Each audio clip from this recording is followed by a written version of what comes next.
surek ing dono bring papan dinune. Yo Kang. Aku kudu gawe rusuk ing tata tuman. Yo Kang. Ora esuk ora sore yen wilotik to gulung rogol saka dampar maksudnya. Munggah ing prajan. Ayo Kang. Ayo. Ayo.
Aduh, Dio.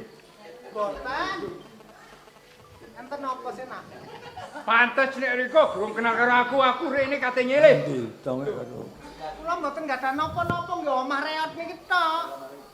Sing tak silih dudu omah reok sing penomongno sing tak silih ya anak peno itu. Hah? Anak peno tak silih. Lho. Sampeyan ae sing disilih. Kula mawon lho. Oh. Apa? Agak. Kacek-kacek 15.000 yo gak apa-apa ngono lho, Bu. Woi, Nduk. Nek sing kok silihno gerangamu, rong ronde geblak. Rong ronde geblak. 10 ronde aku ditahan. Anu lho rusak lho. Kok Kula niki. Nggih. terang-terangan aku rene ana gawe. Nggih. Cocok sing dikandakno adikku Jaya. Nggih. Perlu banget tumraping anak peno. Nek peno ngolehi nglilani, oh tak boto kabeh omah peno. Mas, Difoto kabeh gak lawange, Mbok. Liwat ndi, Mbok? brosot. Woi, ora ngono. Maksudku tak gedhong. Omahe digedhong. Lah tapi aja anakku kok sing mbok seleh. Penting perlu kanggone loko. Perlu enak. Aku ae lho. Ora butuh beramu. Oleh enggak? Gak oleh. Jayo, saya.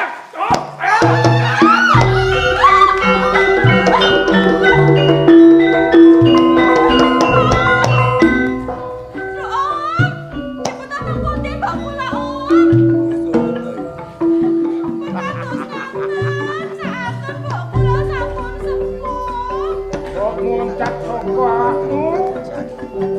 Karek kon ijen. Aku mesakno bramu ning kowe kudu nulung karo aku.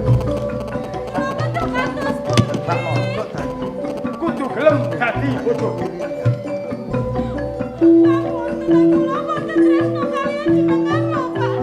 Ora tresno? Gelem apa ora, Nduk?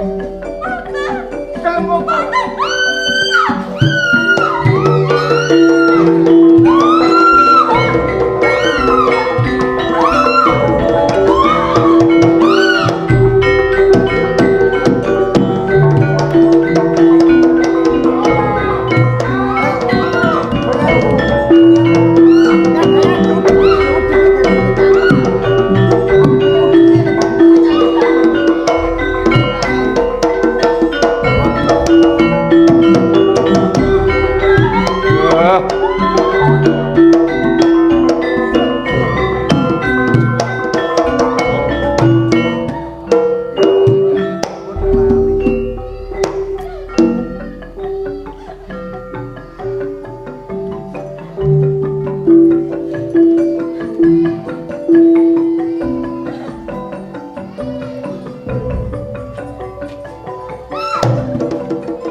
Gak gelem mbek aku ya ajian. Klewu. Apa? Matamu iku gak ketok aku tak. Lho. Rasaku mah. Aduh. Takono lho. Jelas gak genak. Tak cekeli. Iku cekelen. Kene tak tandangane. Takono. Lho lah iya. Takoni ditandani. Iya tak takonane sih wong ngene. Siapa?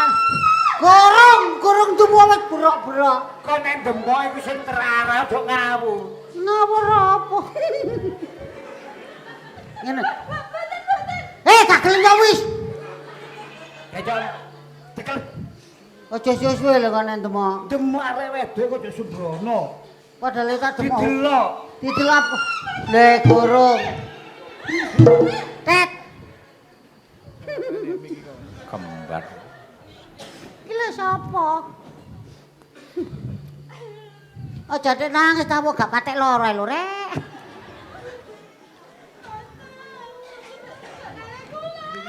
Aku gale nyedhi aku kudu mepet arene. Nek delok areke kaya gak bener. Jelas iki. Ayo. Nek antene kon wong lanang sing temenan. Ojo kate gawe topeng. Bukan topeng. Bukan, Tet. Nek gak gelem buka aku sing nglorot.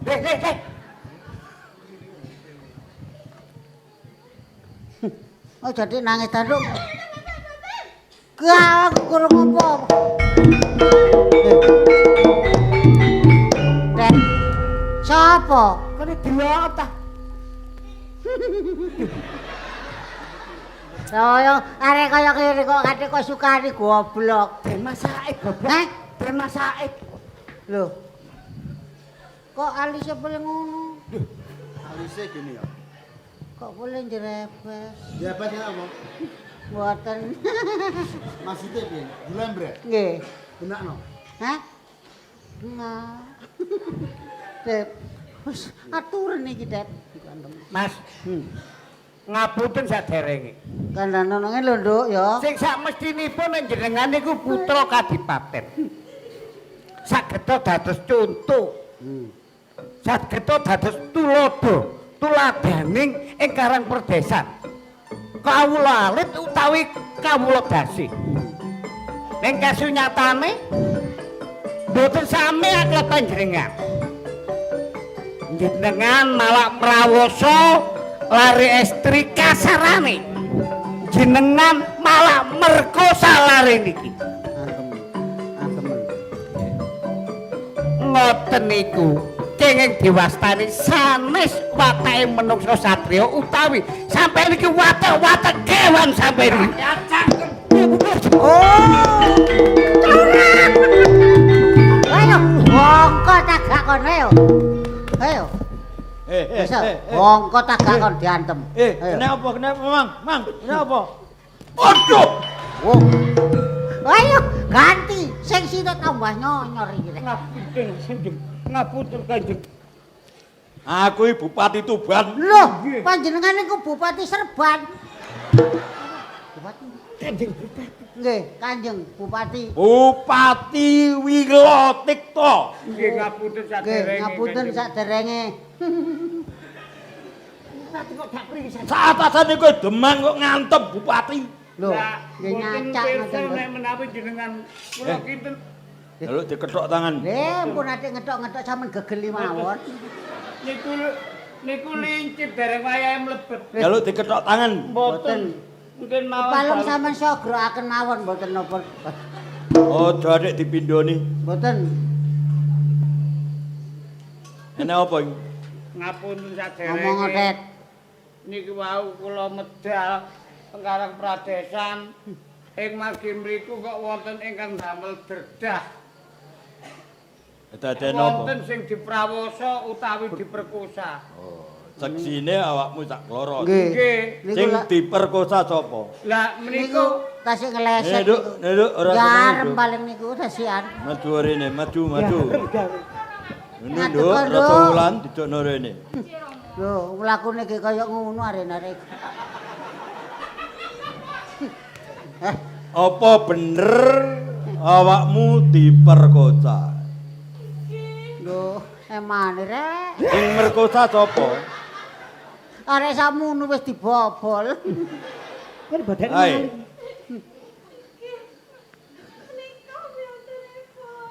Lho, ngono ge gak ngakak ngono malah njaluk ewang aku. Meneng. Nggih. Iki perkara iki. Nggih. Ana seksi, ana korban. Nggih.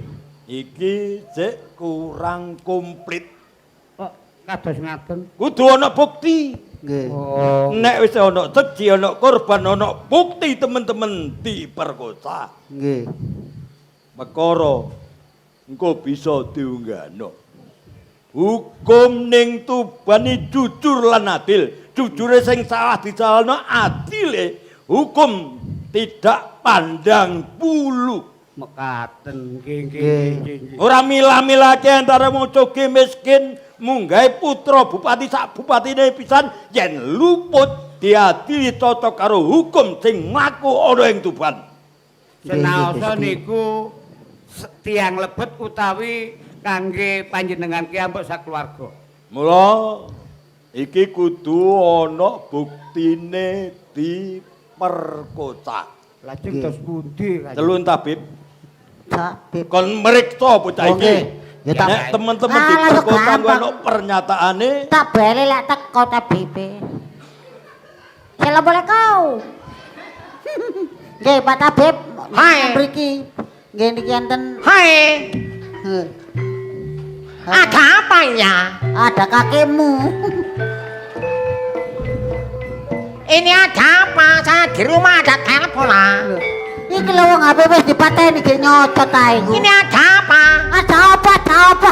Ada telepon bolak balik, ada telepon bolak balik, ada. Wong HP wis tak pateni kok ge nyocot diabut iku. Lu lali. Ada apa ya? Ada pemerkosaan. Demang Iki. di tabibe. Ini kita bibe kan. Belum tabibnya ya. Menika Lho. Hai, atuh kebulet. Hai ya, ada apa Indra? Awakmu singkek. Ah iya, nama saya Culantong. Gila. Tabib ya Julantong. Kowe tabib kondang ning Klata Tuban. Hai ya, Perikson bocah iki. hai kenapa ya? Iki mau ana sing merkosa. Diperkosa? Iya Jo. Yo lho. Wah dikon delei takon ya nduk. Cina aja muni nduk. Hai Cina pendalungan, pekisaran ini ya. Iya. Meni. Ya dipriksa sing Periksa temen. sing temen. Mergo iki nek gak ana bukti. Gak apa-apa nduk. Ora Meneng perkara ae. ora iso munggah. Oke engko nek anu tak ewangi. Diam. Saya akan mengeluarkan tenaga dalam. Iya. Kabeh meneng tabib cek konsentrasi. Ahing. Belum belum. Sing halus-halus ngono. Alah kaya ngono sing diperkosa ya ngono. Kurang ditemu ae bro-bro. Wis tambah nono tak mulai. Tapi wong ana tabib kok mutungan. Mang demang. Nggih. Monggo. Kamu diam, jangan bicara. Crit. Ayo diperiksa. Wong bicara ya bidoro. Lara endi mbek Mang? Kok apaan iku Beb, Beb. Hai ada apa ini? Kok apaan kok bengak ngoki? Enggak saya apa-apa kan belum didemawet. Kejalane ku mau lho sing Beb, Ini begini. Iki ora loro. Iki diperkosa. Iya. Saya ini akan meriksa ini ya. Saya akan menotok. Ini sudah ginjal-ginjal. ya balik gak ginjal-ginjal wong kurunge wis mancal-mancal. Harus ditotok ini ya. Totoken sik.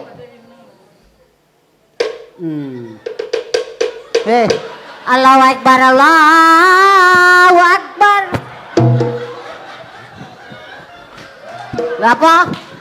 Tabib iki nambani. Nambani ditotok tok tok tok aku adzan magrib. Kowe iki meneng kok. Nggih. Meneng. Duduk. Kamu tidak duduk. Saya Wes, aja atik ngomong, aja apa, aja adegan. Lah bongko ya, Ren. Ayo. Kok akeh trutuke bakso? tekek. Loh, Tekek. ayo. Mun nek tekek ngono ayo. Cecetmu tak tapuk bongko kon kok. Ayo diperiksa, Wong nambani wong notok wong kok. Nanti dulu, ah. Saya periksa di dalam, ah. Di sini saya sungkan.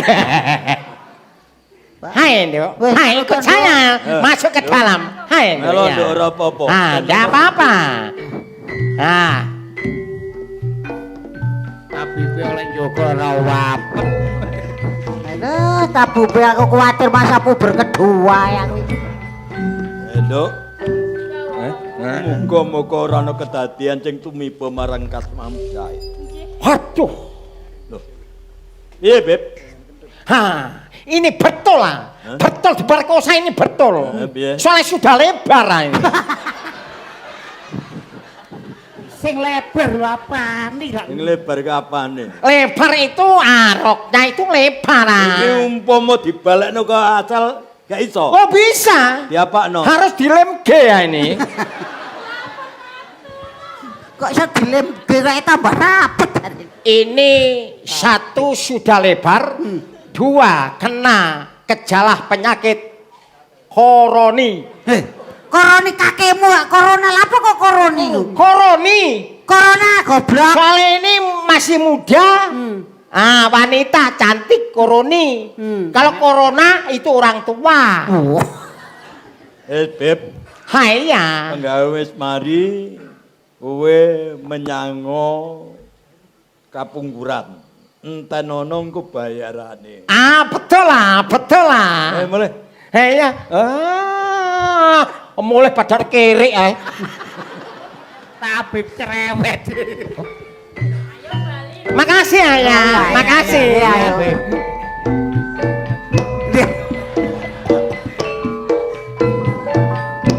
Pegel. Pegel ngicing. Kesuwen. Tabibe keringkingen.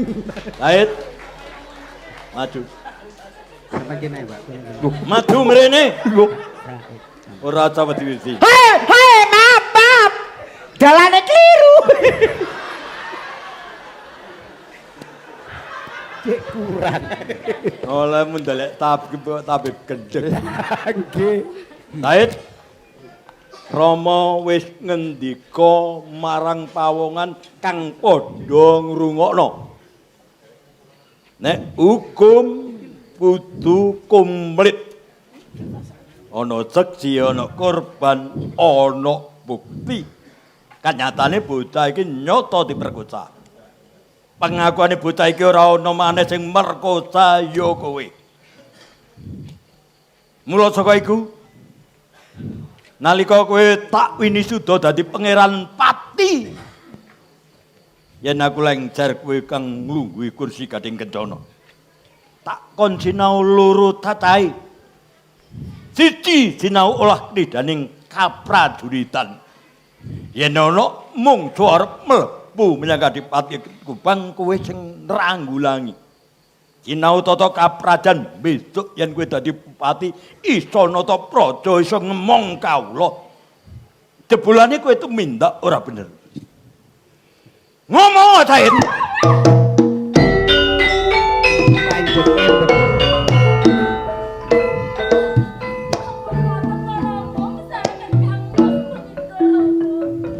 Said. Akonono yen kowe sing mrawata bocah wadon iki.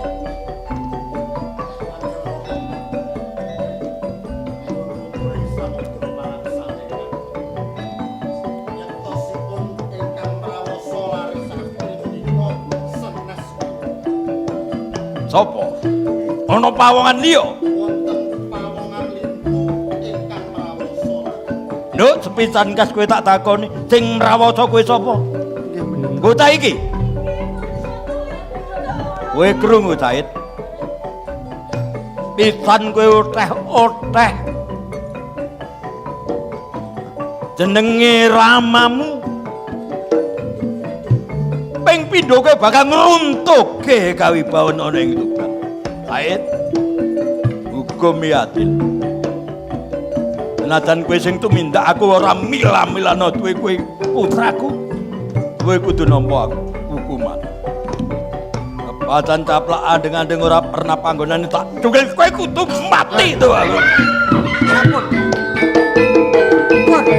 Pun Gusti, ngapunten Gusti Kakang. Emut Kanjeng menika putra Kanjeng piyambak. Yen kowe ngelingno aku kudu gak tega mentolo marang Said. Inggih. Padha kowe karo ngenggakno hukum, ngelemano hukum, nyepelekno hukum. Ngapunten Ngapunten ingkang kathah. Piye? Kok ngantos panjenengan tunduk Kang Mas Said menika.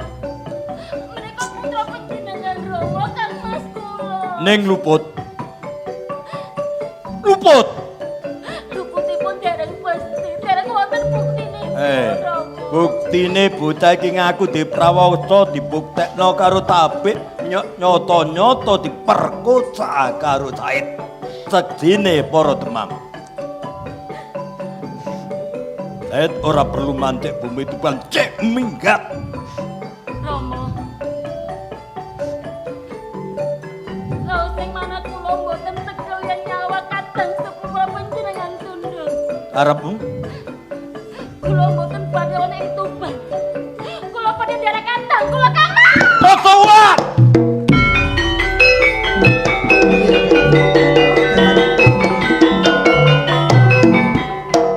Anak loro kang padha minggat tega ninggalake ramane.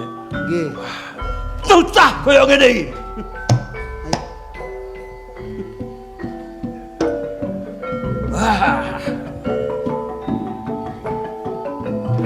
Aduh, goblok kan iki. Gak ngerti aku susah. Nggih, ngapunten.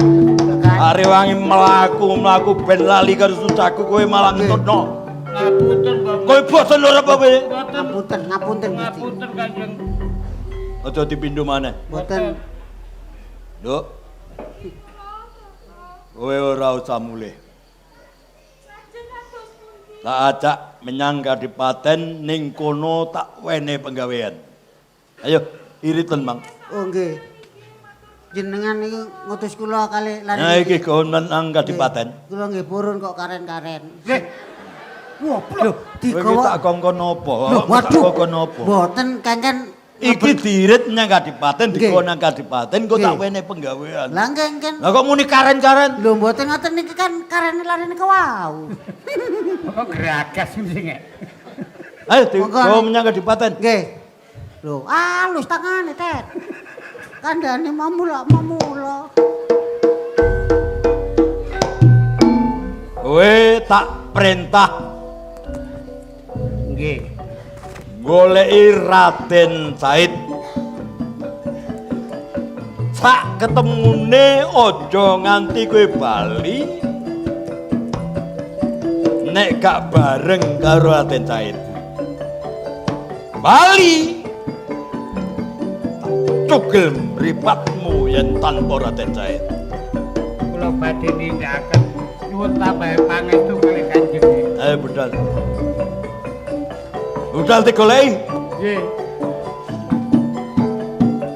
Munggah nyang Canggar Pamujan. Ben anakku sak kloron kalis ing sambi kula slamet tindak lakune.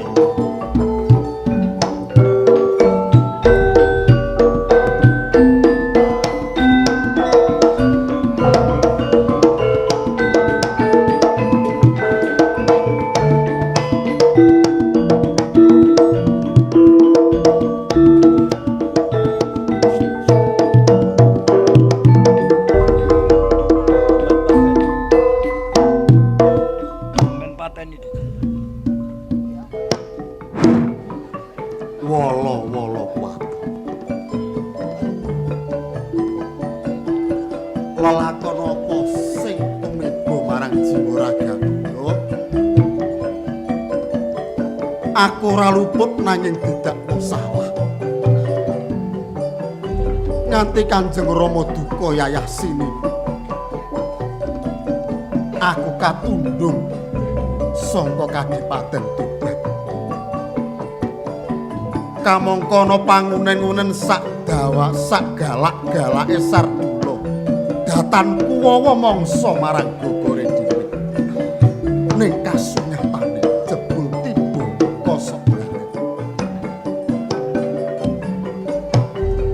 terus nandi anggonku lumaku kamangka sak blegering mangsa sing bakal tak liweti amung blegering pedhut lelimungan.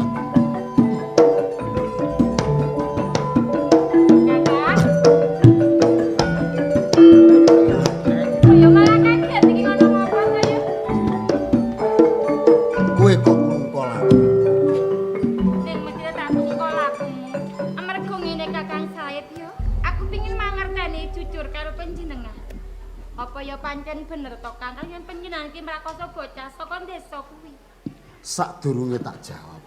Piye? Aku terus kandha apa mulan. Nyatane seksi bukti lan sing nglakoni kabeh ndakwa marang aku. Ning Kang Mas ki apa ya nglampahi mrakosa bocah kuwi? Umpama aku kandha sak nyatane yen to aku ora mrawasa, apa diajeng kira-kira percaya karo aku? Mestine aku percaya mergo aku ngerteni Kakang kaya ngapa. Ning nyatane Iki nek karo kasunyatane to Kakang? aku isin wulan. Isin karo sapa? Aku ki adimu. Dideleng para kadang sentana nayaka praja ing Kadipaten Tuban lan para kawula. Siya Kakang. Wirang isin sing tak lakoni wulan. Timbangan aku kaya ngene aku pilih mati. Aja kaya ngono to, Kakang. Ning barang durung mesti ki aja kaya ngono. Dijelasne dhisik. Nganti sing bener ora langsung loncat kaya ngono. Aku ngerti Rama ki duka, ning aja kaya ngono to, Kakang. Panjenengan ki ati nang ndi? Ora ana tujuan sing tumathuk. Kaya ngono. Aku arepe lunga. Mula awakmu rene wulan. Aku njaluk pendungan. Njaluk pandungaku kanggo apa? Muga-muga lakuku iki senajan to aku tanpa arah kang gumathok. Tansah pinayungan marang Gusti. Entenana cilike telung candra nganti sak warsa. Yen to Said Kakang mika ora ana pawartane. Ateges dulurmu lanang iku tumekaning pati. Aja ngucap kaya ngono. Kama Said kudu ngerteni. Anane apa nganti ulan ki nututi lakumu? Mergo aku ki percaya marang panjenengan. Aku nderek ya Kakang ya. Piye? Aku nderek panjenengan. Nang ndi wae aku nderek. Aku wegah marang Kanjeng Rama. Rama gampang duka ngono. Ngene lho Wulan. Piye? Lungaku iki ora mbebedak ana ing wana. Ora golek satu kewan. Banjur? Ora awake dhewe iki ora tamasya ora. banjur piye? Ning aku lunga saka kadipaten iki nandhang wirang isin lan lara ati. Kaya ngono, heeh. Aku ora bakal bali. Mulane aku aja kok tutne bali. Ora. Senajan ta ora oleh melu tetep aku melu marang panjenengan. Iya lek ning Kadipaten Tuban. Umpamane rasa wulan njaluk apa-apa aku bisa minangkan. Tapi ning kene, umpamane awakmu njaluk apa-apa, pamundutanmu apa sing tak turuti? Aku ora bakal nyuwun apa-apa, anggere oleh nderek. Aku ora nyuwun apa-apa kok. Melok tenan. Heeh. Umpamane aku ana kepepete, aku ngemis. Aku yo melu ngemis. Lah aku terus marang kadang sepuhku kok yo nderek wae. Umpamane aku nyolong, Aku yo melu nyolong. sebabe Lah aku mergo tresno marang panjenengan lho Kang Mas. kamangka aku munggah gunung mudhun jurang. Aku melu ngareng golek pegel aku nyuwun gendong. Loh, lah malah ngrepoti to. Ya ora ngrepoti digendong diluk wae mengko yen ilang sayaku aku mlaku meneh. Yen tak peksa tak kon bali ya gelem. Aku ndak nangis nang kene. Tresna karo aku tenan. Tresno. Wulan. Piye Kakang? Aku mlaku saka Kadipaten Tuban nganti tengahé dalan iki. Aku ngelak. Banjur Aku njaluk tulung iku ana banyu kang mantur kae jupukno. atuh banget to Kakang. Ketara kuwi. Atuh Mlaku banget. kuwi engko jupukno. Yen pancen rasa wulan gelem jupukne banyu sing tak jaluk kangge ngombe kakangmu iki. Nandi paranku bakal tak kandhi. Tak pundhutake nang aku oleh nderek ya. Nang kene wae. Aja nyalep aku. Iya. Tenan lho yo. Tak pundhutke lho.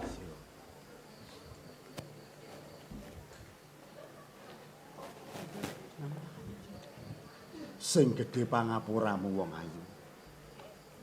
Umpamane awakmu teko kene saetis ora ana, aja bengok-bengok, aja nangis, anggepen kelangan dulurmu lanang.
Apa sik kurang lega, kurang trima rasane ati.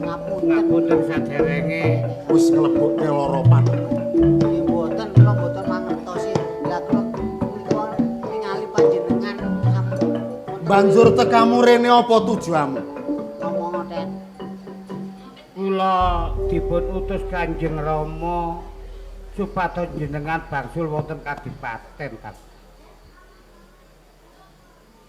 Apa aku enggak keliru pangrumu? Mboten. Mboten. Estu niku. Nggih. Ngarep awakmu roh dhewe. Yen to aku ditundung arep diperjaya karo Kanjeng Rama yen to aku ora minggat saka Kadipaten Tuban. Nggih. Gene apa awakmu dumuk-dumuk Namine kandha diutus karo Kanjeng Rama? Nggih. Apa aku arep dihukum pati digantung ana ing alun-alun Tuban? Mboten. Mboten. Kula suwun jenengan enggal kondur teng Kadipaten sareng-sareng kali kula kekalih. Rat. Demanggon Rat. Nggih. Nggih. Wis dadi sumpah prasetyane. Nalika jerone ati kaya rinujit-rujit ana ngarsane Kanjeng Rama. Nggih. Sumpah pasti aku ora bakal bali ing Kadipaten Tuban. Nggih. Aku aja kok rerepa balik nang Kadipaten Tuban. Jenengan Taunono Windonono yen to Said ora bakal bali nang Tuban. Bali yo. mboten. Boten ya. Kula mboten bangsul-bangsul wonten Kadipaten Tuban, mbok menawi mboten saged sesarengan kalih jenengan Den Mas. Piye? Sepeda malih kula mbon watun kondur teng Kadipaten Tuban nek mbok menawi kula mbon saged sesarengan kalih jenengan. Mangke kula dipun pidana kalih Kanjeng Adipati. Yen kaya ngono. Melu aku. Nggih. Apa kowe wani munggah gunung medhu jurang mlebu alas? Nggih. Watun pun Nggih. kula niati lan kula kanca. Menawi ngatur kula nderekaken mawon kalih jenengan. Aja ngarep-ngarep mulya lan mukti melu aku. Nggih. Boten. Senajan sora aja nyalahne aku. Nggih. Ayo derekna aku. Monggo, monggo.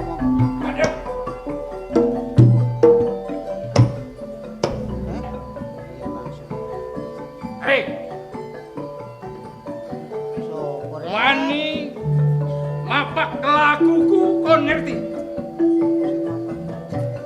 Nok papan kene alas Jatiwangi merak-urak montong kerek lan sak pinunggalane wis dadi wewengkonku. Sopo sing ngalang-alang aku tak tugel gulune. Iki cara menungsone apa begal ini? Mestine ngoten Nek nggih. ningali Kabari. rasukane kados-kadoso tiyang boten genah. Nek ndelok mripate niki maling bajingan ngeten niki. Oh, termasuk sing gawe kelilip ing Kadipaten Nggih. Tuban. Lah niku. Pun kuatir. Tet. Sik deloi. Tet. Aja kuatir menang bau kok. Sik. Iki kok anggap tinju lho piye? Lho, mboten. Kok nggih adu PT ta? Iya, tak anggap ngabar. Deloken bakal lho. Baune bau kene gampang ge menang. Hal-hal. 8-10 Gandeke kono balongane tipis kene kandel. nang jalu. Ya. Aku liwat ana ing alas Ayo, njati peteng diliri Jatiwangi cagahe merak enak urak lho. montong. Ora ana sing iso ngalang-alangi laguku. Sopo sejatine awam? Piye?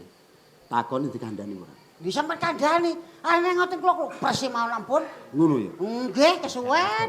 Cek, nang Raden Said putra Dipati Tuban. Maban kebenaran. Hei, Said, Kowe sapa? aku Loko. Wah, Wah. Lho kok mulane kok kaya kluwek. Katukmu. iki ta Lah, apa jenenge Bandung ya, Loko Bandung kecil. berandal sing kesuwur kajuluk Kajalandara. Iya. Bener, kate lapo? On ngerti. Mapak lagune wong kaya aku nek perlu tak tugel gulune dina iki. Loh, Pun manut sampe to. ditugel Gusti.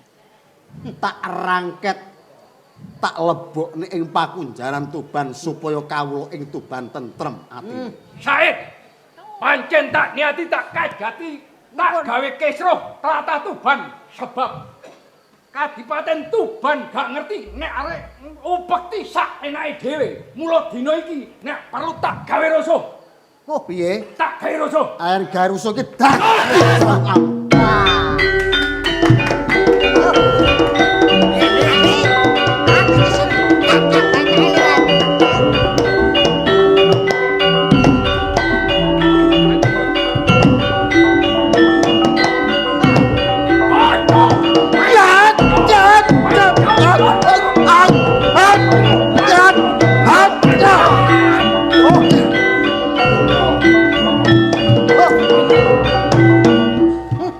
Bongko tak gak kon. Lah lapo iki kok tangi dhewe? Hei! Wis mati kabeh kare situk guru melok mati.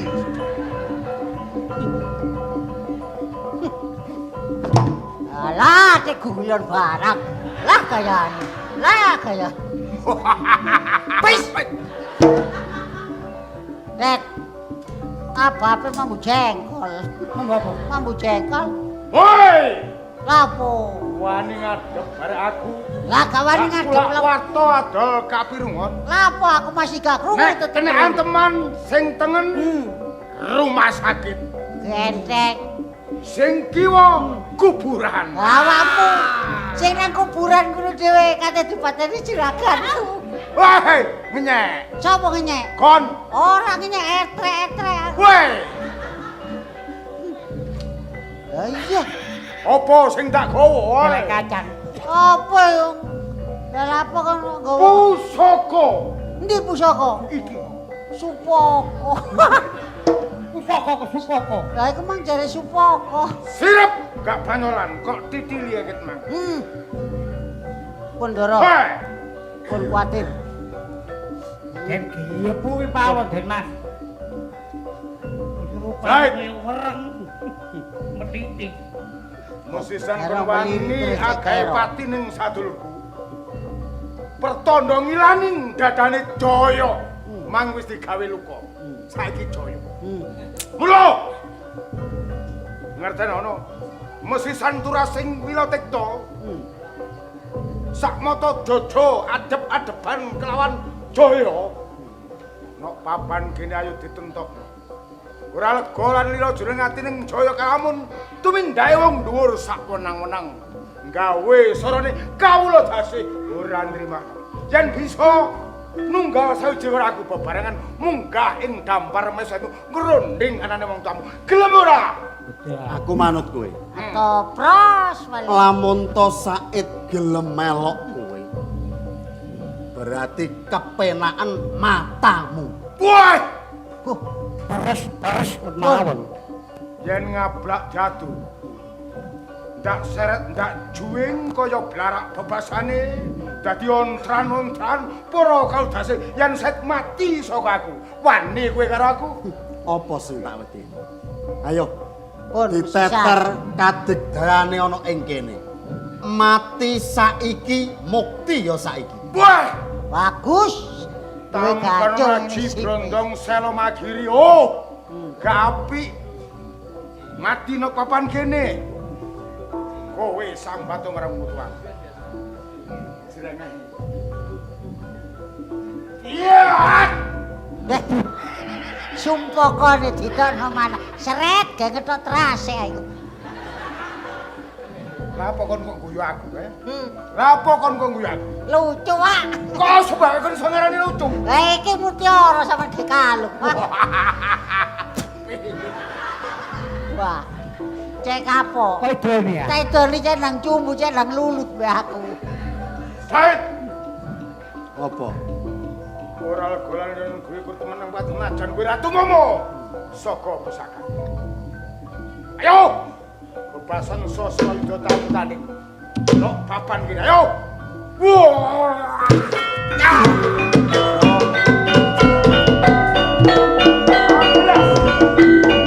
Bongko. Said, Bongko kon. Beladat. Pusukane kula. tak rewangi koyo ngene. Mung bot-bote aku sampe lo marang kawula sae. Nangis. Nangis rek. Nangis matamu ku lah. Iku mange. Bekel nangis. Terus no perjuangane loko antaraning Jaya. Tak terus. Mula aku bakal ku swargake. Iya. Aku titip jeneng marang kowe. Said, Iya lah kok. lakon Said sing jeneng kang apik. Gantin Loko Jaya.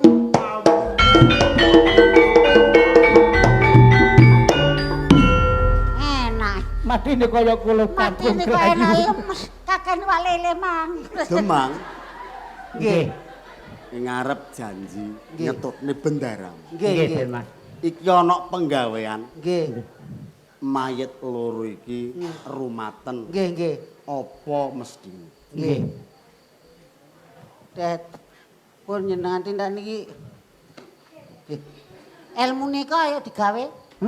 Kalau elmune dhewe Urip ngusakno wong mate dadi gawene wong. ya iya. Tapi awak dhewe sing dikeki kewajiban supaya nyisino iki. Ya iya. Iya sih. Kok sih? Apa? Cekelan. Deken pedile sing tepat tak kumpul. Iki sih. Oh, Den, gak sedeng. Kok gak sedeng ya apa sing? Iku kaya bego hari iku. Endi kaya bego? Iki kaya bego iki tak lebokne rung kompon. Engko nek melempu-melempu, wah iki bahaya. Sing dikumpul kene. Sing dipokok kene tapi tembuse iki gak ditaleni sih ah. Kon kok iso nyudingi laos ae sih. Mbok kabeh mati iki sentik-sentik dhewe. Ayo kompon. Lho. Ya, ajene donga iku gak mati. Mayite wae. Arek-arek. Kan dikompok kan ngongo. Lho, ajene jare. Lho. Arek-arek, bayi tek leler. Wes, kongkon ngejake, Det. Loh, Det. Kok mbededek nemen arek cocok. Apa? Iki lho. Hei. Kari situ iki. Kare situ. Iki Bakul pitik sumbunge glani. Iki kakekno gogok. Petik gak apa-apa silite disogoki ae. Unine ya apa? Unine kok. Oh, gogok tok. Unine pitik gak kok tok. Ayo jempolane dikumpul. Ayo melok tang ya pateni kon. Pas ngono karo. Ya karo tapi ngelirik arene. Apa sing ngelirik? Iki lho bapane. Kumpul. Arek-arek aso melok-melok. Det. Ojo banter-banter lah ngumpul. Tolong. Kempes. Bongkok akan bola. Kok kompor dilupule kempes. Kene ra rene, aja jempolane selundupno kene wis. Goblok nek busine. Bapak busine cenang metau. Ayo kompor. Gede busine lah cope. Entak kene. Bubuh. Ret. Wis kaya ngono arek kowe. Loh, Ret. Iki lho. Aduh! Loh, cekel aku. Aduh! Wong mate kok iso sambat iki. Ajane keliru lemu ngompo. Tak dekeni iso petutu. Petutu kok gopopek. Aduh. Arek-arek masih sambat. Sebane kudu gandengan. Ayo. Kancane kok naik apa? Iya. Nah, Ya nak tangine mari ngrasakno goblok. Isi sare. mayite nemoi saipul. Kene. Cekno. Jejeg. Nek. Iki wis dadi kewajibane wong loro. Iya. Ya apa carane mayit gak nggo kene? Dibuak. Guan jukun ndang pikul. Iya.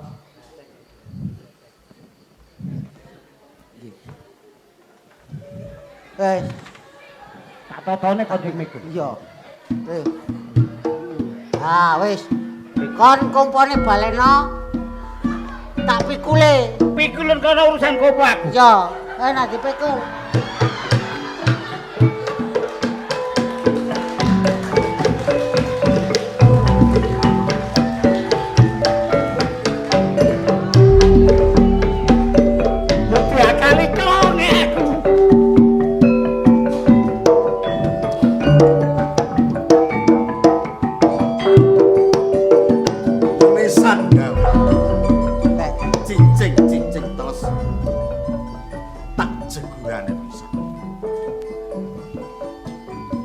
Alas jati peteng, jati wangi merak-urak sak kiwa temen.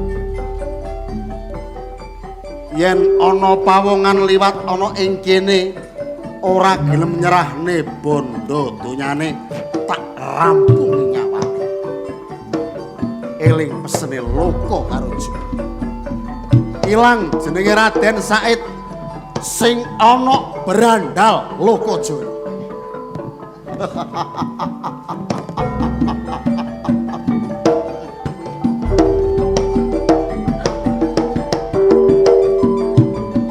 Mandek.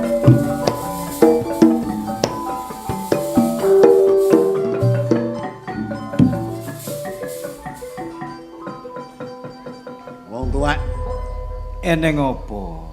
kowe liwat sak tengahe alas senjati peteng. Kok ngalang-alangi lakuku eneng apa? Sandangamu bunggulmu tekenmu mencorong.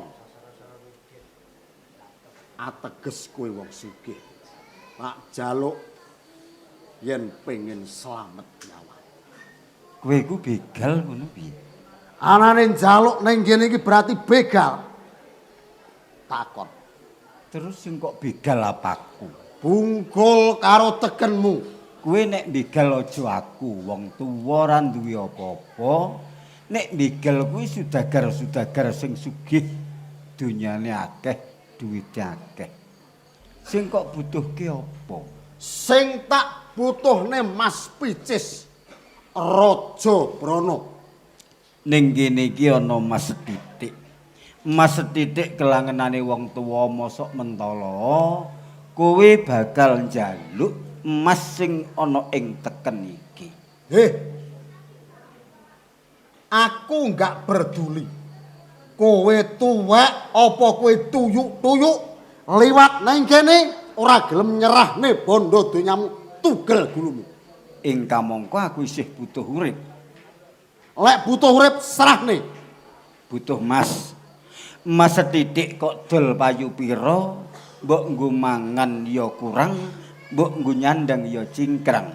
Timbangane aku mbok pateni kowe butuh emas, aja njaluk iki mung setitik. Tak wenehi emas sing luwih akeh timbangane iki. Kena tak percaya. Iya. Kowe arep ngowahi emas sing luwih akeh nang ngendi papan padununge? Sawangan pucuke tekenku. Iko lho Mas. Jubo.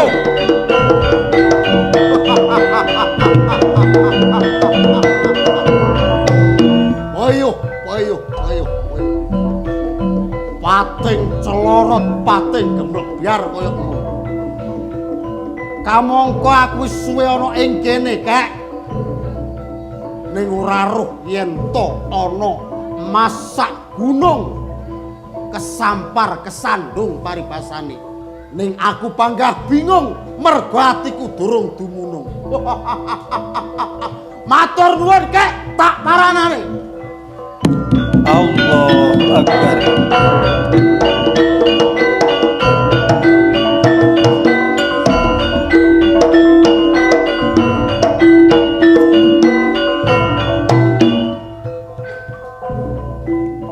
Cangkemmu ngomong apa?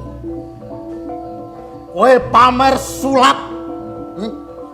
Kok anggap Rangga Lokajaya gigrek ulune. Kowe sarepe mati. Ngomong mencela-menceli. Kok dudone kon ngawang pucuke tekenmu bareng tak turut tak delok sangka kadohan. Pating celorot, pating gemat kaya mutiara rinunce. Areng tak parani. Jebule kelaras. Wit gedang. Mari ngono kolang-kaling. Apa arep kok badhot dijejelne cangkemmu? Anjuk.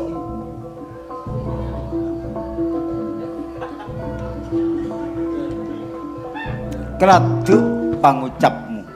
Anane keladuk mergo cangkemmu sing ora dipercaya. Ngomong. Gejoh telakmu mencolok intil-intilmu saja. Ketoke mau lak emas. Bareng kok jupuk wujuding godhong kelaras. Wujuding godhong pupus.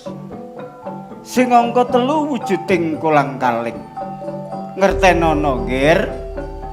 Tegese tumindakmu, pakaryanmu ora entuk ridhane Gusti Allah.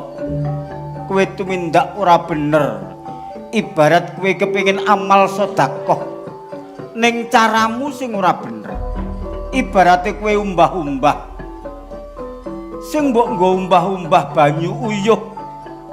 Ora malah suci, ora malah resik, ning malah kotor, malah najis. Siji godhong klaras, loro godhong pupus, telu kolang kaling. Kuwi mung tembung sanepan gugah hatimu. Kowe wong Jawa, Nggir. Sadurunge nyambut gawe dilaras dhisik, nyambut gawe iku bener apa ora? Pelanggar hukum agama, pelanggar hukum negara apa ora? Nomor loro, ketok emas kok jupuk wujuding godhong pupus. Mupus Nggir, mupus. Kowe wong Jawa. Wong Jawa kuwi kebak tepa slira, tepa tepak slira awak. Tepakno awakmu dhewe nek kowe duwe donya dibegal wong atimu krasa lara. Aja mbegal donyane wong. Nek kulitmu dijiwit wong krasa lara, aja jiwit kulite wong. Nomor 3. Ketok emas kok jupuk wujuding kolang kaling. Nek wis kok laras, wis kok pupus kolang kaling, kowe kudu eling. Eling. Wong urip ora bakal urip saklawase. Nanging wong urip kabeh bakal tumekaning pati. Eling, Nggir, eling. Elingu marang Gusti Allah kang nyipta jagat saisine, donya sampai akhirat. Kolang kaling kuwi wae lerek, wae aren. Nek kowe wis eling, nek menungso kabeh ku bakal tumekaning pati. Nang leren, leren, leren, leren, Nggir tumindak munek mumbek. Cukup. Aku ora butuh pidatomu, ora butuh cangkemmu sing delemencuk, ancuk. Aku butuh Mas Pices Rajabana. Ora dadi apa? Ning kowe pangkang ngomong pono tak suduk brodol ususmu. Aku mung ngelingake karo kowe, nek kowe gelem tak elingno, gak gelem tak elingno ora dadi masalah. Eling ancamane Gusti Allah karo menungso. Laqad khalaqnal insana fi ahsani taqwim summa radadna wasfala safilin ilal ladzina amanu wa amilus solihati falahum ajrun ghairu mamnun. Menungso iki tak gawe sak apik-apike. Menungso diciptakno Gusti Allah nganggo bentuk sak apik-apike. Nanging eling den eling menungso, kowe bakal tak balekake nang neraka jahanam, panggonan sing paling ino. Ilal ladzina amanu wa amilus solihati falahum ajrun ghairu mamnun. Mung kejaba wong-wong sing gelem iman lan nindakake amal soleh sing bakal dijoli swargane Gusti Allah. Tobat to, Nggir, tobat to. Kuwi jare sapa? Awakmu ndeleme ngalor ngidul gawe basa sing aku ora ngerteni. Kuwi basane apa-apa, kuwi basane wong gendeng. Aku gak basane wong stres, aku ora ngerti. Aku ora meksa. Aku gak meksa. Gusti Allah ya gak meksa menungso. La ikraha fiddin qala Allah taala fi kitabihil karim. Menungso gelem salat, Gusti Allah tetep Tuhan. Menungso gak gelem salat, Gusti Allah tetep Tuhan. Innallaha ala kulli shay'in qadir, donya sampai akhirat. Sakarepmu, Nggir. Tobat yo karepmu. Lambemu sak lumpang kari sak merah. Mari basane. Aku mung butuh donya. Upamane donya gak tak wenehake, ora tetehane iki tak tugel gulumu, tak cacah kaya wong babas gedang. yen iku sing mbok karepake. Aku kudu mbok pateni ana ing alas Jati Peteng ora dadi apa, Nggir. Mbok menawa wis cinorek kelawan kinudrating Gusti kang murbing dumadi, aku kudu mati ana ing alas jati peteng. Iku wis kudrate sing maha kuwasa. Nanging sadurunge aku kok pateni. Yo, jaluk apa? Aku takon dhisik. Jenengmu sapa? Brandal Lokojo. Sing bener jenengmu sapa? Lokojoyo. Kowe dudu Lokajaya. Nanging kowe Raden Said anake Bupati Tuban.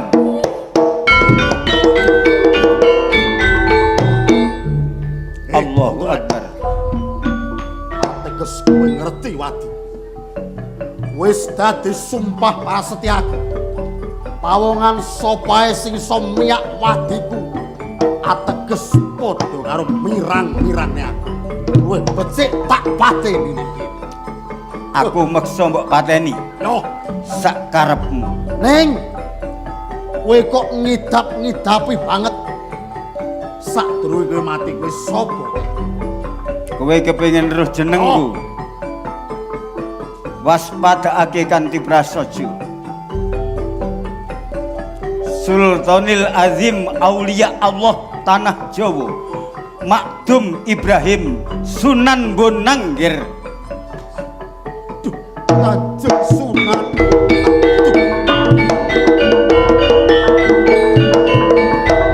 Nuwun pangaksami Kanjeng. Dene kula mboten nyumerapi wonten ngajeng kula nginggile Gunung Mahameru. Nuwun pangaksami Kanjeng. Cukup Said. Ora usah tawang-tawang tangis. Lungguh anak, lungguh. Iya Said, iya tak ngapura, Ger, tak ngapura. Iya. Lungguh. Iya nak, tak ngapura. Tak ngapura, Ger. Warjane wong kowe ora ngerti aku. Ya wis ora apa. Ora usah tawang-tawang tangis, Said. Wong dosa ora cukup ditangisi.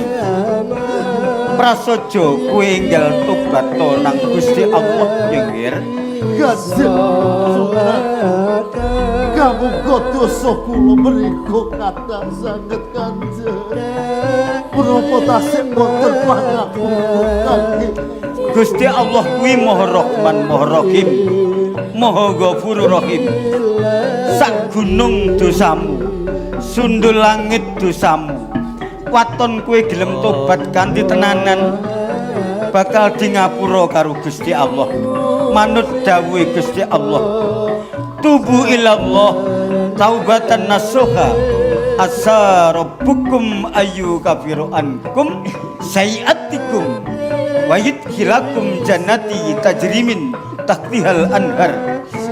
Nek kowe gelem tobat kanthi ikhlas sing tenanan karo Gusti Allah, mongko Gusti Allah bakal ngapura dosamu, nutupi elekmu, lan Gusti Allah bakal munggahke kowe nang swargane Gusti Allah.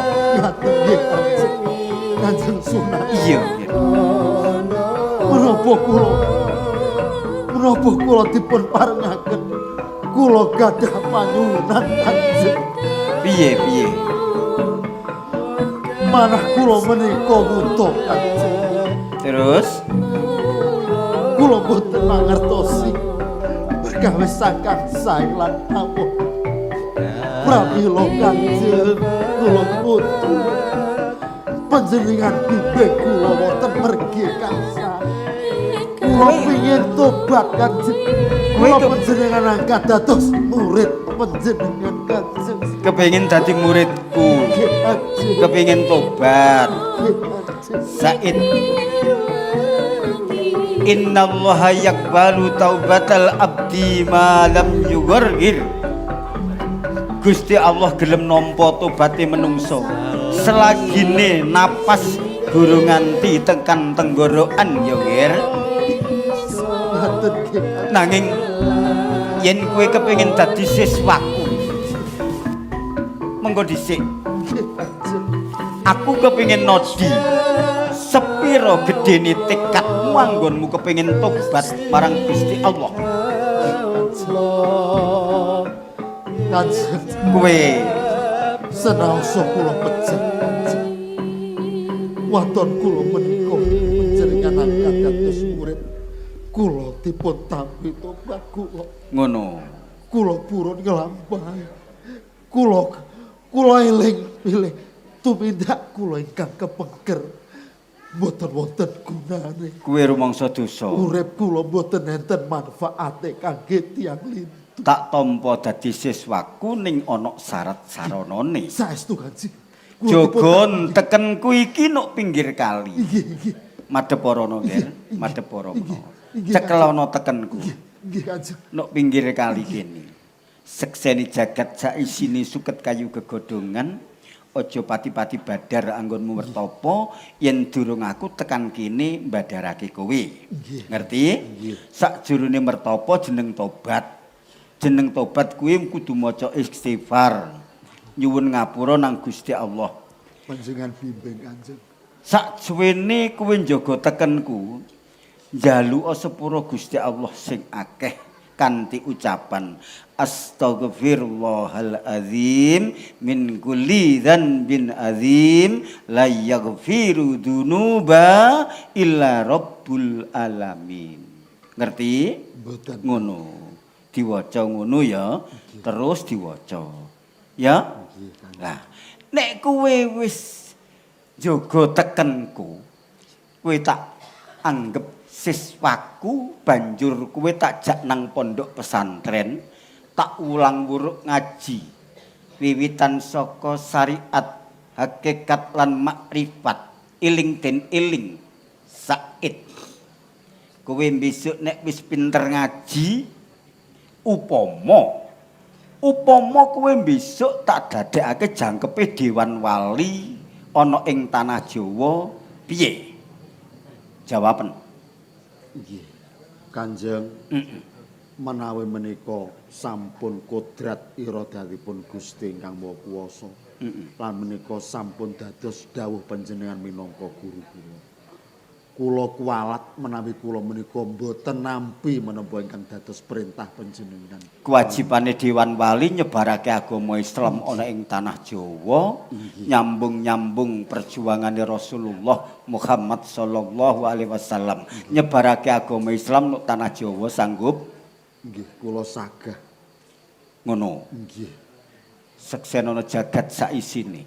Said yen kuwi besok wis tak angkat dadi Dewan Wali sing nomor 9 ana ing tanah Jawa, aja gawe jeneng Raden Said. Lajeng sinten Kanjeng Sunan? Tak jumbuhake marang lakonmu. Kuwi njaga tekenku ana ing pinggir kali, jeneng jaga kelawan kali ndak jumbuhake dadi sawiji. Mula seksenono jagat saisine, suket kayu gegodhongan angin barat lisus. Seksenono para nabi, para wali, para malaikat mugi Allah mirengake. Kowe tak paringi jeneng Sunan Kali Jaga. Allahu Akbar. Allahu Akbar. Allahu Akbar. Allahumma sholli ala Muhammad.